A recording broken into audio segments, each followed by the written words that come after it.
All right, welcome everybody to this remote interview. My name is Lisette and I'm interviewing people and companies doing great things remotely. And this is part of the Head of Remote series. And today we're talking to Dajana. Dajana, you're in Serbia. You are the head of people at Toggl. I'm a personal fan of Toggl, have been using it every day for years myself. But we'll get to that. But first I want to talk about people ops. What is people ops at Toggl? That is such a good question, Lizette. Thanks for the intro. I would say at this moment, it's a very philosophical question as well. I think people ops teams are trying to find their own identity at the moment, especially in the new remote world. So we moved away from these traditional HR admin teams dealing with compliance, payroll, paperwork, and we moved into a total new world of team engagement, team well-being, team happiness. But I think we also got lost a bit in the way. So when we add on top of all that, when we add remote work, it becomes even more complicated. So I would say people ops differs in all the companies and responsibilities differ a lot. But at Toggl, what people ops is, we encompass a lot of traditional HR stuff, meaning hiring, employee training, development, leadership. But then we also focus on remote work. So we don't have a dedicated team dealing with remote as a concept, since we've been remote for the last 10 years. But it is also on the table our people ops team. So we make sure that people can communicate properly in a remote setting, that they can collaborate properly, that they are equipped to do their best work. And we just try to create the best possible work environment for all the togglers so they can do the work they're doing. So you said you've been remote since 2014, and I read you have more than 130 people across 40 different countries. So you guys have been remote for a while. How long has the focus been on remote for people ops? Was it from the beginning? Did it It, develop? it has been since the very beginning. Uh, Toggl has been remote since 2014, and I joined the company in 2017, so 3 years after. But from the very start, the focus of People Ops team has actually been remote work. So People Ops at Toggl has actually been in charge of this transition because first we were the office-based team. It was a small Estonian team in Tallinn. We were around 15 to 20 people. And we did our work 9 to 5 at the office. But then the issue we actually faced was hiring good talent. So Estonia is a Mm. very small country. There is also a lot of competition, a lot of great tech companies. So we had an issue of finding good people. And then our founder and our CEO, Alari, he got this crazy idea to go remote. And people would tell him he's crazy, that he lost it, that there were all of these questions, like how will you know that people are actually working? Like, are you really serious that you're going to hire some developer from Brazil who you've never seen in your life to work with your company? And Allery, he's a really visionary person. He just wanted to do it. He was like, we're going to try, we're going to do it, and then we're going to see what happens. So we started hiring remotely.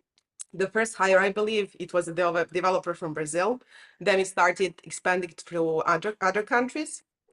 On that role, we even developed our own product for hiring because we also had issue with remote hiring. So we implemented our own solution to help us with that, and we still use it. And then step by step, it became evident that remote was working for us. And since the very beginning, it was the people ops team who was helping and who was putting all the systems and all the processes in places to make this work. All right, so I want to dive into some of those processes that you've put into place. I mean, so let's start with knowledge management and like your guidelines, how the company works, like how teams behave. It exists in different companies at different places. Like Doist has the handbook and Atlassian has the playbook. Lots of teams have team agreements. How do you do it at Toggl? This is probably my favorite question so far, since I'm in love in Notion. I could live in Notion. I Use understand. Notion for everything. It used to be, when I joined, it used to be a simple Google site. That used to be our handbook. We already, when I joined in 2017, we already had some things in place, like our values, our company mission, company vision, the team structure, but it was pretty basic, and it just had this most crucial stuff. And then over time, we actually realized how important documentation is, one of the crucial things for making remote work successful. So we started putting more structure around it. And actually, I was personally in charge of implementing it. And I picked Notion back then, and we loved it.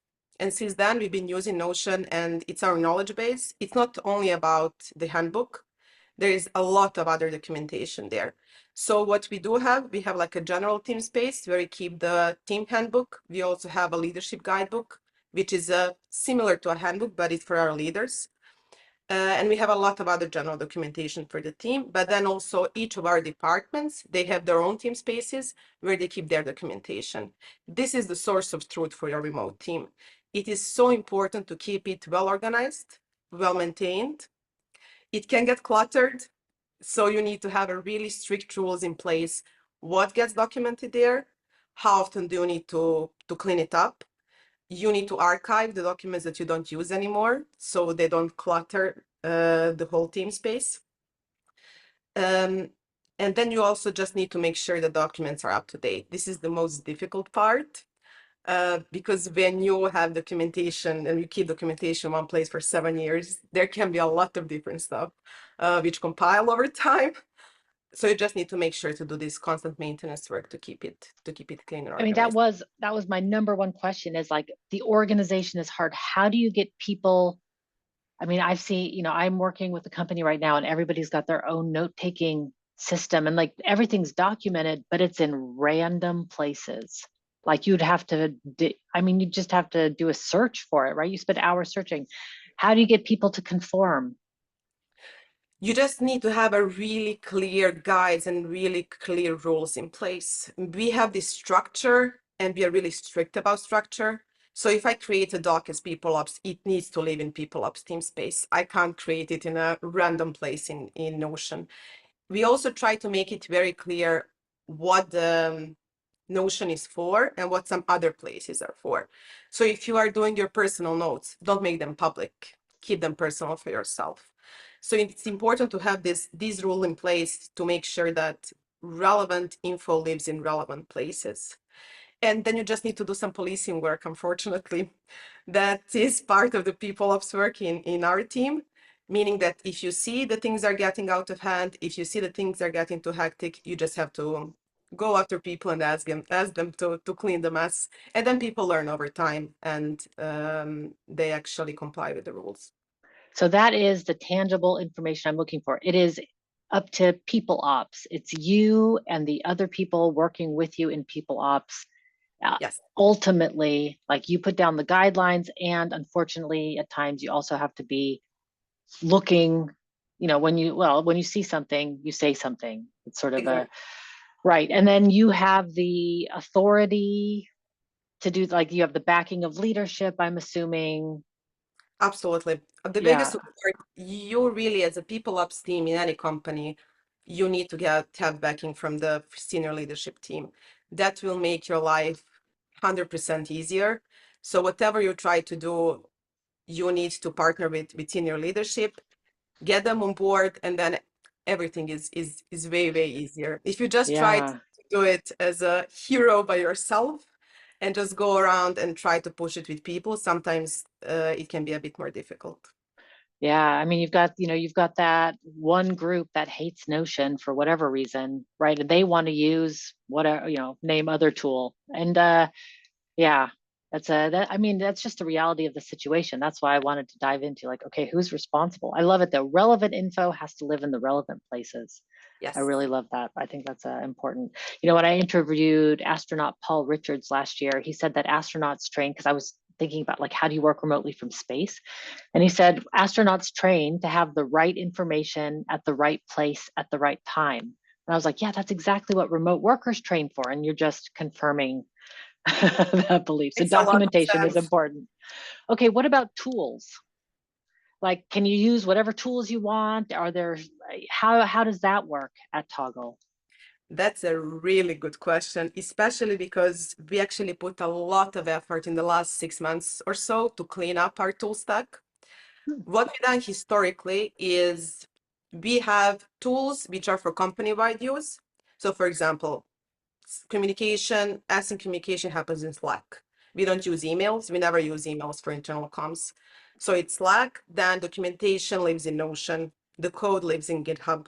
So these rules for company-wide tools are very strict, and we can't have people just deciding to move from Slack to some other tool.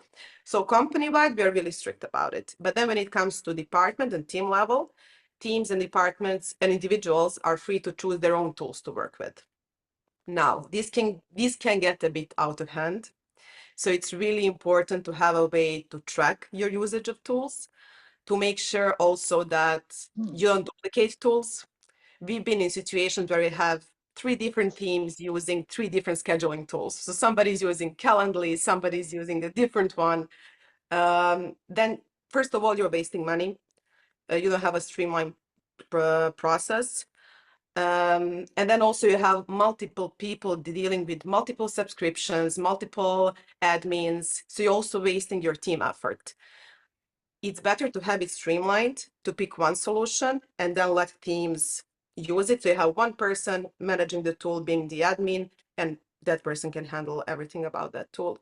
What we did is actually we created our own. We don't have a special platform for it, but we have our own Notion database for all the tools that we're using, which proved to be extremely useful. What we have in there is the name of the tool, all the users who are using it, the price, annual price, and the price per month. And then we have also the owner, if it's a team or a department or a specific person. And then we use this database for also onboarding and offboarding people, because that used to be one of the big pain points. We would have a person leaving the Ah. company, and 6 months later, they would still be in some of the tools and not being fully onboarded, because you can't even remember all the accounts and all the tools. But since we have this database, things improved immensely. And what we do is actually once every second quarter, like once in 6 months, we do a big cleanup of this database. So we ask our leadership to take a look and then to see if something can be streamlined, if any of the tools should be replaced. Truth be told, it saved us a lot of money. Not because we're trying to be cheap. We always say, like, we really want our people to have the best possible tooling they have in order to do their work.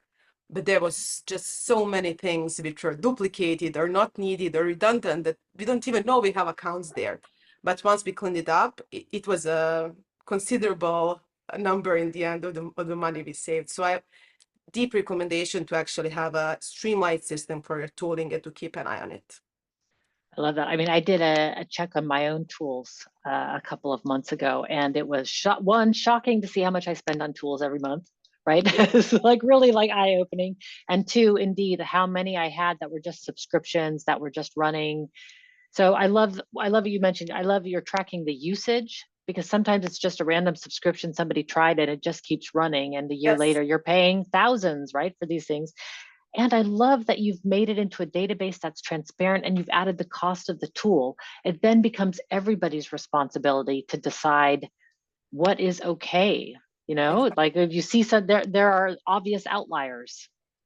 Absolutely. And especially when we notice like how much we're paying for some simple tools that would be like 10K per. We had this actually situation. I don't need to say a name of the tool, but we were paying 10K for it per year. And this is the amount we pay for Slack, which we use like every day, the whole team. And then we realized that we can build it ourselves. So our developers build it for us in like 4 hours in one afternoon, and Right, we just like save 10K. right. Yeah. I mean, that's what transparency brings to the situation. But it's not just transparency, it brings accountability and responsibility. It brings it to everyone and not just one person managing all the tools. I love that it's sort of dispersed that way. I want to move away from tool. I love tools, so it's hard to do this shift, but I do want to move away from tools, and I want to talk about personality traits for the role. I don't think it's not for everyone. So when you think about what's needed as a person, as like, what the traits are, what comes to mind for you? This is really interesting question. And this is, I guess, something that we would look for every time we do hiring for the team, because the traits you need to do as remote people operations, you also need it for every role actually when you are remote. So you really need to have this high level of self-discipline, especially if you are part of a really flexible work environment like the one we have at Toggl. So for example, at Toggl, we don't do 9 to 5. We don't even do 40 hours per week. We don't have these strict rules. We have something called draft, which is results and accountability first at Toggl. This is a concept and the framework we came up with a couple of years back. Um, we try to give people maximum freedom to form their schedules, to work whenever they feel the most productive, and also to work. They don't need to work 8 hours per day. They can choose if it's 5 or 4 or 8 or 10 sometimes. We all have different days. So yeah, I know. I find it curious because Toggl is a time tracking tool. Exactly. We don't use time tracking for those purposes. We use time tracking just to get better insights of how much time, like to look at the big data, how much time we're spending on specific projects. If you're wasting time, or like sometimes I notice I spent like, oh my God, I spent like 15 hours in Slack. So I need to like shut down Slack and do some deep work. So we use time tracking for this to help us focus and to help us have deep work, but we don't use it to track personal hours during the week. We actually don't have that at all. I So, love that. I love that. And in fact, I use Toggl not to track my time. I use it so that I don't overwork yes, because I'm like, oh, that was a lot of hours. Like I need to, my ears are ringing. I need to take a break. Like my stress signals start to come out. So I love, I can genius. relate to that. Now I'm diverging from the original question. I will go back to it. Um, but yeah, Personality traits. Yeah, yeah. Sorry. yeah, yeah, no worries, no worries. This is exactly why I use Toggl as well, because it also give me, sometimes I thought I worked for 3 hours and it's actually like 8. And sometimes I think, oh my God, I've been here forever. I've done so many things. And in the end, it's like 2 hours and a half of productive work. And then you have this reality check of what's really going on. But now back to original question. For us, one of the really important traits is that self-discipline, because when you have a system that's so flexible, you have to have a super high level of self-discipline to do the work and to be able to organize yourself, because nobody else is going to do it for you. Nobody's going to keep you in front of the screen to do your work. You just have to do it yourself. Besides that, very good written communication skills. It's crucial in a remote setting. We try to do our work async as much as possible, which means that we do meetings only when necessary. So in order to keep this flexibility and to keep this freedom for people to choose their own hours, we need async communication, because then people can just like catch up at different times without the need to all be online at the same time. Self-discipline, written communication, I would say these two are the crucial for remote work. All the rest, it depends on the role, like in any other work environment. Right. You have to jive with the team. And that's like you can't really, yeah, you can write down all the things you want, but at the end of the day, I think somebody said to me, Bree Reynolds from Flex Job, she said, at the end of the day, you kind of want to think about if I had to spend 3 hours on a bus with this person, like, would it be a long 3 hours or would it That's a be all right? Would it be question. an adventure? Love You that. know, it's like, actually, it's pretty good, actually. I want to ask about your raft, the results and accountability first, because I think that's sort of at the crux of things. Like if people, people are paid by their time, but actually we're really switching to value. It's always been about results in the remote world. How do you measure result? How do people know what success looks like? And then how do you measure where they are? Mhm. Thanks for this question. It differs a lot from team to team. There is another framework which we're using for performance management. I don't like the bad rap the performance management has, but what we did in Toggl, we implemented something called performance talks. So it's not a grading system. It's not a typical performance management system. It's long forms or whatever. It's a very lean, very streamlined system, which serve the purpose of people knowing if they are living up to the expectations for their role or not. And the first step in this system is actually setting expectations. And this is actually getting on the same page for what success looks like for different individuals and for different teams. How this would happen, first of all, to go one step back, we do planning, we do the company-wide planning. So we have our big picture strategy, then we do planning on a department level, then teams do their planning, and then individuals do their own individual planning. And in this expectation part of the performance talks, both the person and their manager would sit down or do it async, and then they would put two things on paper. The first one is the long-term responsibilities for the role. So what this role is about. What are the topics that you own? What are your maybe main KPIs long-term? Everything, like thinking big picture, that should give you the good understanding of what role is about and what success looks like for your role. And then besides that, there is a part which focuses on short terms. What are the specific results, the specific KPIs, the specific achievements you want to achieve in the next 3 months or in the next 6 months? It's also up to the team leads and the person to agree if they want to have this performance conversation once per quarter or twice per year. And then that's it. That's how you know what's expected from you. That's how you know what success looks like. And that's how you know what you're measured against. And then 3 months later or 6 months later, you would go into a conversation with your team lead. And as I said, there's no grading, there's no check marks. What we have is just a simple conversation. People are the driver of it, so they should be the drivers of their own performance talks. They come in and they start with self-reflection. The first part is all about feedback, just answering two simple questions. What you think went well in the last 3 months and what you think could have been done better. The person would self-reflect, then the manager would give their insights. And then after that part, they would go to the second part of conversation, which is talking about how much you lived to expectations of the things that you agreed about in the expectations document. And then person will self-reflect, manager would add their insights. And this is actually the ongoing conversation that happens between people and their managers. And that is how I measure results. So what if you get a high performer, but they're a real jerk? I'm just gonna say no. As in, Exactly. This is the big reason why it's called results and accountability first. Now I can give you a bit history where the idea started from was from this like results only work environment.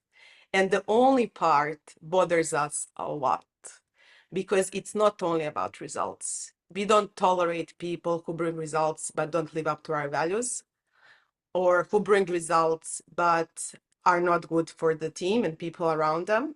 We are really extremely strict about the values we have set and those expectations as well. And actually, when we have these performance talks, there are two parts to it. It's like what you did and how you did it. And values are a crucial part in the how part. So yeah, that is the reason why we say results and accountability first, because it's not only about results. There are other things as well. so when you say we say no, Yeah, you're saying we say no to that behavior and we deal with it as quickly as possible. absolutely. I really love to say that your culture is made out of the things you tolerate. It's Ooh. one of the sayings that resonated with me a long time ago, and I love to repeat it because it proved through so many times. If we have somebody who is not aligning with our values, if we hear that somebody is not good for the people around them, not being a team player, not being respectful towards others, the first step would, of course, be to give them benefit of the doubt and to have a conversation. We would try to dig deeper to see what the issues are, to see if we can course fix and if we can get on the same page with this person. So we would have a conversation, give them a chance, give feedback, see if things improve. If things do improve, then great. If things don't improve, it will be really swiftly parting ways. Because regardless of the results somebody is bringing, if they're pulling the rest of the team down in their behavior, it's never worth it. Yeah, I read you had posted an article on LinkedIn about firing people recently, and I was very curious. I am from the US where like you're fired, like it happens fast. And in Europe, it does not happen like that. And so, it's anyway, it causes discussions about like, well, how quickly do you get rid of people? And you're saying as quickly as possible. Yes and no. In a Uh, kind way, yeah, exactly. The first step is always, it's not like somebody would make a mistake or somebody would do something and then it would be just like, oh, you're you're fired. But out, right? yeah, that never happens. It's So also first, not the human way to do it, right? exactly. The first step is always to give person a chance to, but that's why it matters to actually act quickly.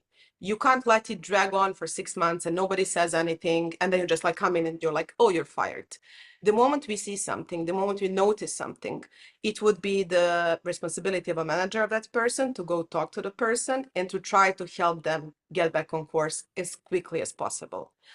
That is the quick part. We then expect really quick resolution and really quick improvement. If that doesn't happen, we part ways really fast. We don't drag it out. We don't wait for 30 notice period. We actually prefer to pay the person for this period and just to part ways because we think it's more fair also towards the team, but also towards that person. Yeah. I've seen it so many times in so many different companies that people would be like, oh, but we want to keep them for the notice periods because they can still provide work and then we don't have to pay them because then we can use their work. And I'm like, no, it's just not fair for anybody. If the person knows they're leaving, it's better to part ways as soon as possible and to provide them also with a good severance so they have time to get on their feet, to regroup, and then enter the job market again. Yeah. So in that Yeah. sense, we try to do It's it as like, fast as possible. right. And no amount of money is worth what that person does, what a bad fit does to the team. Like you just can't pay, because when a team is magic, that's when, or when a team works well together, that's where the magic happens. And you can't pay for that either, right? That's just like, that's the magic. So, right. And that's what we're all striving for. Everybody wants to work on a magic team, right? Where you're like, oh, this is fun. And I like the people I work with. And I like coming to work. Like that's the ideal. Yes, absolutely. Unfortunately, we learned it the hard way. Historically, we weren't great with firing people and parting ways. We just over tried to make it work. We would try so many times and give so many chances. Also, being a bit stuck in this um, motion that you should keep people in your company for as long as possible. On one hand, yes, tenure is great and it is expensive to part ways and to hire new people. But I think a lot of HR and people ops team actually get stuck in this motion of trying to keep people at all cost, when sometimes it's just better to admit that it's not working and to part ways as soon as possible, because it takes one person to bring the whole team down. Right.